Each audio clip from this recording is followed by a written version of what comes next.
I'm ready if you're ready. Okay, so we're ready again. We're still at the Gerber booth, the Edge FX printer. You got it?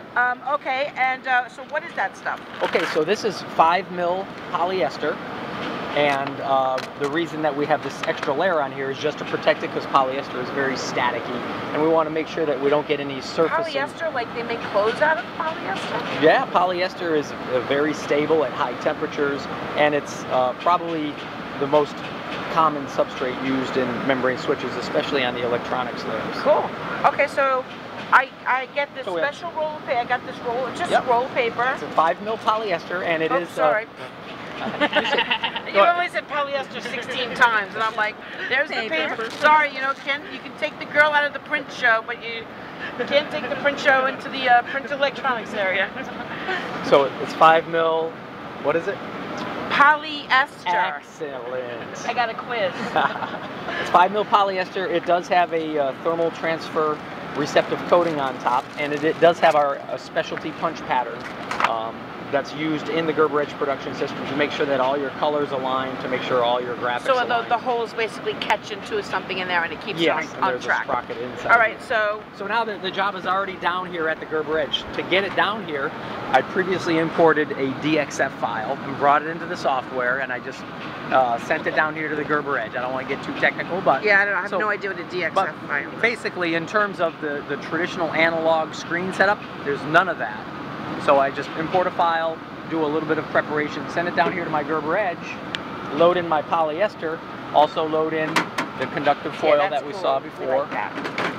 Put it back in here, and I'm going to push my button, and I'm going to push my button, and then we'll see it buzzing out here in just a second. Ooh, this is the fun part. Let's count the Mississippis in terms of how long it takes. No, let's not say Mississippi.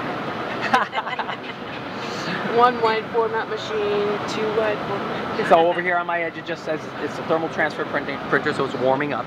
Okay. But now it's ready, and here it comes. So while it's warming up, oh, it's coming already. Yeah. Oh, no, it's just a couple seconds. We didn't have much time, did we? No.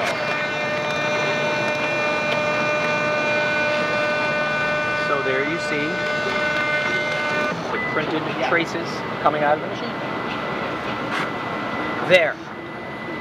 That's it? Now, in terms of the conductivity, another step that you have to do for traditional screen-printed silver conductive traces is that you have to cure them or sinter them.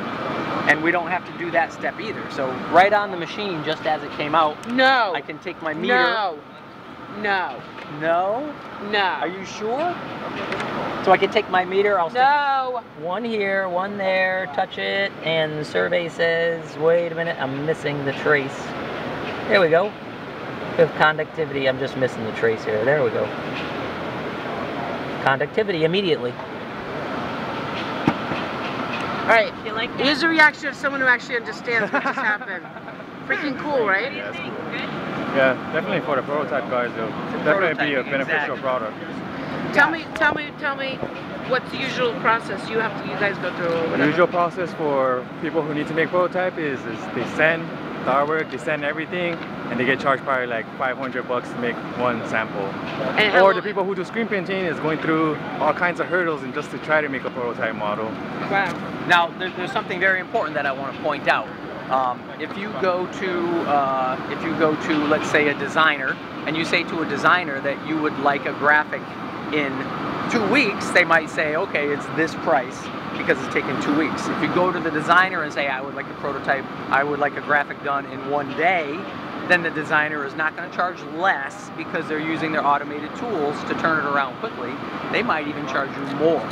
So this is a capability where you're making it easier to create a prototype, but the process of fast turnaround is extra value to the customer. So I'm suggesting you don't necessarily want to reduce your prices. It's an opportunity, number one, to make your life easier, or number two, it's actually an opportunity to do things more quickly and to generate greater value, which can translate into more revenue.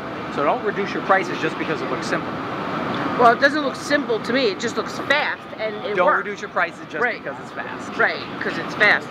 And what's your website, Heather? Our website is GSP inc.com. However, because we're in a preview state right here, we don't have information on our website as of right now. Oh, so I have an exclusive. You have an exclusive. This Woo! is unbelievable.